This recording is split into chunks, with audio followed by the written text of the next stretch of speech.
juga langkah yang tergesa-gesa. Banyak sekali orang sibuk, tapi mereka belum tentu bebas.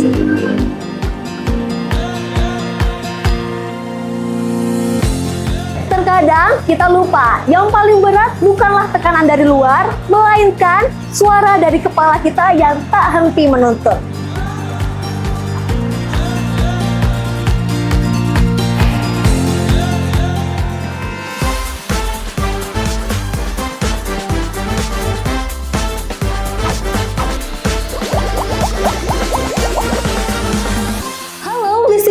Selamat datang di episode spesial kemerdekaan bersama aku Vanessa, dan di kali ini kita nggak cuma ngebahas tentang bendera, parade, ataupun sejarah perjuangan bangsa.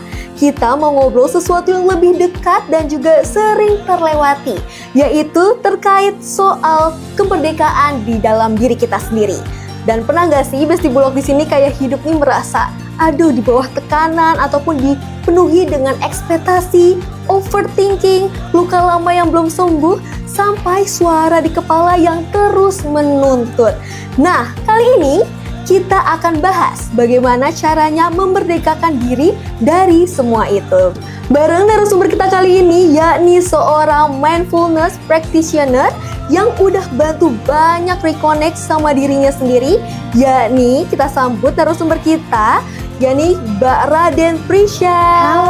Halo Kak Vanessa, terima kasih banget sudah mengajak aku ke sini ya. Senang banget kita bisa ngobrol tentang topik yang seru banget, yaitu memerdekakan diri. Betul banget, dan aku juga sangat appreciate banget nih Kak sama dengan Kakak, juga pengalaman-pengalaman Kakak yang di sosial media.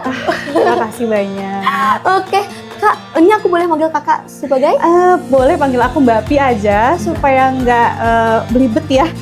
Silahkan panggil aku Mbak Pi. Jadi aku siap banget ya. Hari ini kita mau ngobrolin apa nih Kak Vanessa? Oke, mungkin sebelum kita ngobrol boleh Kak dikasih tahu sekarang Kakak lagi kesibukannya apa? Oke. Yes, mungkin buat Besti Bulog. Hai, aku Raden Prisya, biasa dipanggil Mbak Pi. Oke, Mbak, kalau kita dengar nih kata merdeka itu sendiri, biasanya langsung berpikir soal bangsa. Yes. Dan ternyata pada kenyataannya, menurut Mbak Pi sendiri apa sih arti dari merdeka dari dalam itu sendiri? Kalau kita bicara tentang merdeka itu kan kita mengusahakan sebuah kebebasan dan kedaulatan dari suatu hal. Kalau kita bicara kemerdekaan Indonesia di zaman dahulu, kita mengusahakan kedaulatan itu dengan cara melawan penjajah. Melawan penjajah yang dulu menggunakan sumber daya kita, mungkin menindas rakyat kita. Ini konteksnya adalah kalau ada mungkin orang dari negara lain yang datang ke negara kita ya. Tapi kalau bicara merdeka dari diri sendiri, kita biasanya merdeka dari apa sih Kak Vanessa kalau nggak pikiran-pikiran yang banyak banget, berisik banget di kepala kita sehari-hari. Mungkin Besti Bulog kalau bangun tidur ya, ada nggak bangun tidur nggak ada pikiran sama sekali? Kayak nggak mungkin deh. Iya. Pasti langsung berpikir hari ini harus ngerjain apa, deadline kemarin gimana, tagihan udah dibayar atau belum, dan segala macam. Nah, gimana caranya kita merdeka dari pikiran yang seperti itu, sementara pikiran kita itu tempatnya ya di badan kita. Kalau penjajah tempatnya di negaranya masing-masing. Tapi kalau pikiran kan nggak bisa kita taruh di mana gitu ya, semua ada di tubuh kita. Nah, bicara merdeka dari dalam diri artinya kita memberikan kuasa pada kesadaran kita untuk tetap membersamai dan merangkul tubuh kita, sehingga kita punya kuasa yang jelas. Yang berkuasa di sini bukan pikiran-pikiran kita loh.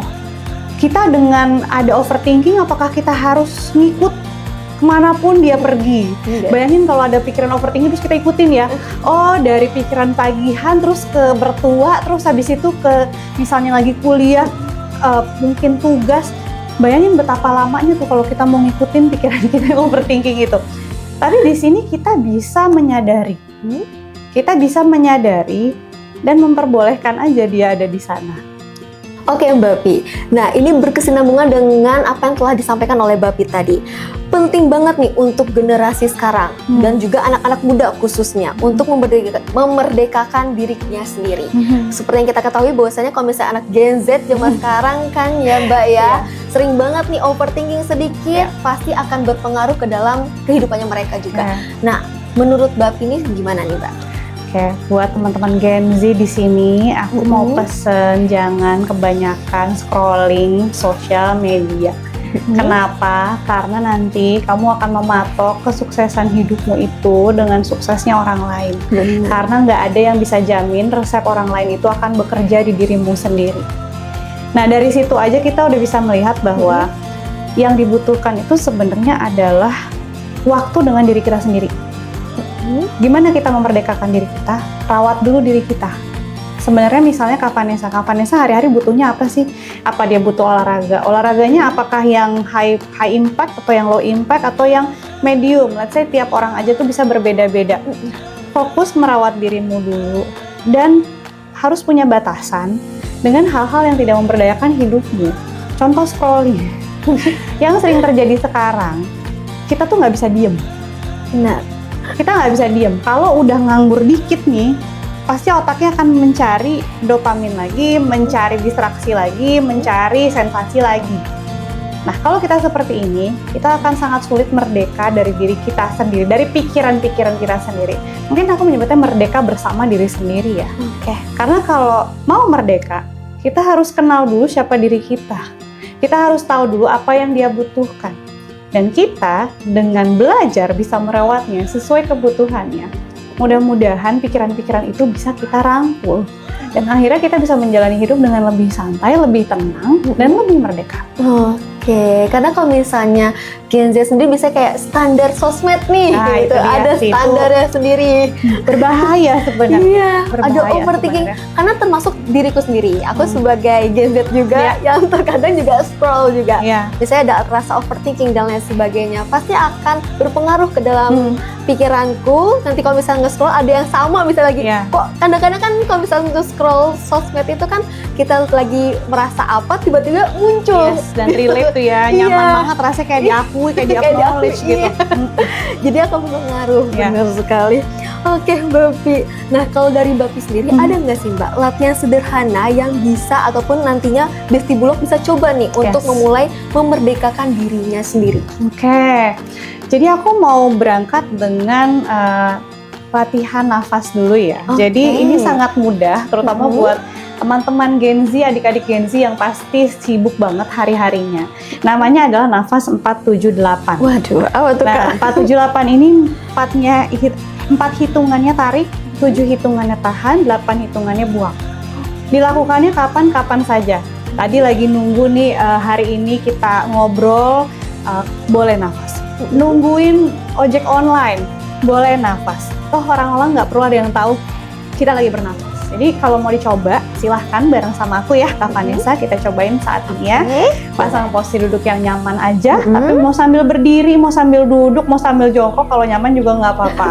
Ya, kita boleh tutup mata biar lebih fokus dan kita mulai dengan tarik nafas 4 hitungan. Tahan 7 hitungan. Buang 8 hitungan. Lagi. Tahan. Buang. Oke, boleh buka lagi matanya. Gimana rasanya, Kak? Lebih rileks jadi. Lebih rileks ya, Iya, lebih rileks ya. Karena kalau kita mau merdeka, ya bersama diri kita, ketegangan-ketegangannya itu yang kita belajar untuk lepaskan satu persatu. Bener banget, tadi yang sudah kita praktikkan tadi ya Mbak ya, itu memang membuat rileks. Jadi menyadari diri kita, oke, aku harus sabar, harus lebih bisa tenang. menahan, bisa mengontrol emosi dalam diri juga, kayak gitu. Oke Mbak Pi, nah kalau misalnya ada nih pendengar saat ini mungkin ya merasa terjajah oleh pikirannya nih Mbak nih, oleh pikirannya sendiri. Apa langkah pertama yang bisa mereka ambil di hari ini? Oke, yang pertama coba nafas yang tadi dulu. Sebelum kita bisa menaungi pikiran-pikiran kita, menjadi ruang, ibaratnya kalau rumah tuh ruangannya cukup ya, buat pikiran itu kita suruh duduk satu persatu gitu. Kitanya perlu grounded dulu. Grounded dalam arti kita berada di sini dan kini dulu. Karena kalau kitanya lagi overthinking, terus kita mau menaungi pikiran itu agak sulit. Yang ada kita overwhelm nanti. Jadi, lakukan nafas yang tadi dulu. 3 kali sampai 5 kali atau 10 kali senyamannya aja. Dan kemudian kamu sadari pikiran apa sih yang paling ada di kepalamu saat ini. Apakah itu ekspektasi, inner critic misalnya, yang sangat menuntut kamu untuk punya hasil bagus. Dewasa ini biasanya ada aja yang punya inner critic. Didengar dan diakui, tapi kalau sudah kita akui belum tentu kita harus nurut sama dia. Misalnya dia capek terus pengen resign, ya jangan diikutin resign hari ini juga. Tapi setidaknya kita sudah mengerti apa yang dia khawatirkan. Karena bisa juga kita memiliki dua perasaan yang bertolak belakang. Pernah nggak ngalamin? Pengen resign tapi takut. Nanti gimana dong bulanan misalnya. Ya udah, dua-duanya kita boleh ditulis. Yang satu yang pengen resign, dia takut begini. Dia pengen begini. Oke, yang nggak mau resign, dia takut begini. Dia pengen begini. Itulah kenapa aku sangat mengajak teman-teman online maupun offline ya, murid-murid itu untuk melakukan journaling. Bisa menulis ya. Buat yang bapak-bapak, journaling itu bagus banget biar bikin nggak pikun ya, biar nggak brain rot, journaling bagus banget. Dan buat yang perempuan biasanya jurnal lebih mellow ya, lebih perasa, tapi itu juga bagus. Itu membuat peta di otak kita, memetakan isi otak kita sehingga kita nggak semrawut. Dan kita bisa mengidentify pikiran kita satu persatu tanpa harus tenggelam darinya. Kita kan selalu bikin annual report ya kalau di perusahaan ya. Tapi pernah nggak sih bikin annual report buat diri sendiri? Ini tahun ini aku udah berproses apa aja, atau pikiranku yang paling kuat tuh apa aja, dan aku tindak lanjutnya dengan cara apa, dan sebagainya. Tapi memang itu berkesinambungan sih yang tadi disampaikan oleh Mbak Pit sendiri, bahwasanya kalau misalnya aku sendiri pun balik lagi ke diri aku sendiri, karena memang kadang diri kita ini susah untuk mengontrol diri apapun, misalnya terkadang lah melihat teman-teman yang sudah memiliki pencapaian, padahal diri kita sendiri juga bergerak, mungkin memang kan jalannya berbeda, memang juga butuh jurnal seperti itu. Pondasinya dikuatkan dulu ya, Vanessa ya. Bener, karena memang kadang-kadang iya nih teman-teman udah sampai sini kesuksesannya, kenapa aku masih di sini? Padahal diri aku sendiri tuh juga sebenarnya sedang berjalan. Dan jalanmu belum tentu sama loh sama mereka. Ya kan? Pasti saya juga Betty Bulog sering merasakan hal yang sama juga ya Mbak ya. Betul. Oke, kalau tadi Mbak Pi ini kan menyampaikan tentang kemerdekaan untuk diri sendiri. Nah, untuk kemerdekaan diri sendiri juga tentunya membutuhkan asupan nih. Asupan yang ataupun nutrisi yang seimbang juga. Salah satunya yakni membutuhkan nasi sebagai karbohidrat dari masyarakat Indonesia itu sendiri. Indonesia banget lah ya nasi itu ya. Nah, aku nih punya salah satu produk BeFood yakni bernama beras BeFood Setra Ramos. Nah, beras BeFood Setra Ramos ini merupakan beras dari petani lokal Indonesia nih Mbak nih. Jadi memang beras ini nih memiliki tekstur yang pulen dan juga sudah menggunakan teknologi modern juga. Cocok banget. Mungkin nanti Mbak Pi mau mencobai langsung. Boleh dong. Boleh. Aku anak nasi banget kok. Karena kalau misalnya masyarakat Indonesia kalau belum makan nasi belum kenyang. Belum warak gitu ya, belum kenyang kayaknya. Oke, Mbak Pi. Oke Mbak, terakhir kalau misalnya boleh dikasih tahu nggak nih satu pesan untuk jiwa-jiwa pemuda yang sedang berjuang atau lagi berjuang, apa kalimat yang untuk memerdekakan diri sendiri menurut versi Mbak Pi sendiri? Adik-adik, pemuda-pemudi ya, jangan lihat mimpi orang lain terus. Karena kita semua punya cerita berbeda, kita punya ujian berbeda, kondisi berbeda, artinya suksesnya juga beda. Dan sukses itu bukan hanya jargon, hal besar yang kamu capai setelah bertahun-tahun baru sukses. Coba deh belajar untuk cari sukses yang bisa dirasakan setiap hari.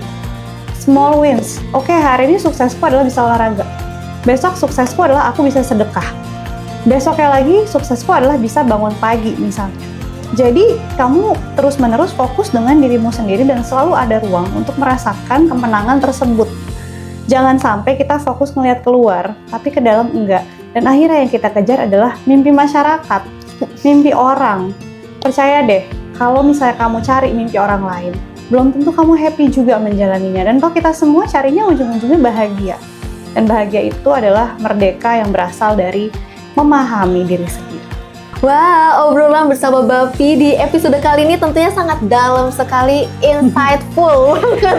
Tentunya para Gen Z sekarang memang gampang overthinking dan juga gampang terpengaruh oleh keadaan sekitar, omongan-omongan di sekitarnya. Dan juga kadang-kadang kita sendiri pun nggak sadar nih, yang bikin capek bukan terkait dunia luar, tapi diri kita sendiri yang belum lepas dari beban ataupun luka-luka kita juga Ya, Mbak ya. Betul sekali. Dan semoga dari episode kali ini Besti lebih berani buat melihat ke dalam dan mulai memerdekakan dirinya sendiri. Dan pelan-pelan aja, nggak usah buru-buru karena setiap orang punya waktunya sendiri untuk pulih dan juga bebas, tentunya untuk mencapai kesuksesannya masing-masing. Dan terima kasih yang udah dengerin sampai akhir. Jangan lupa untuk follow podcast ini biar gak ketinggalan episode berikutnya. Dan kalau ngerasa obrolan ini cocok dan juga seru, yuk share ke teman-teman Besti juga. Sampai bertemu di episode Biris berikutnya. Stay mindful dan set yourself free and see you!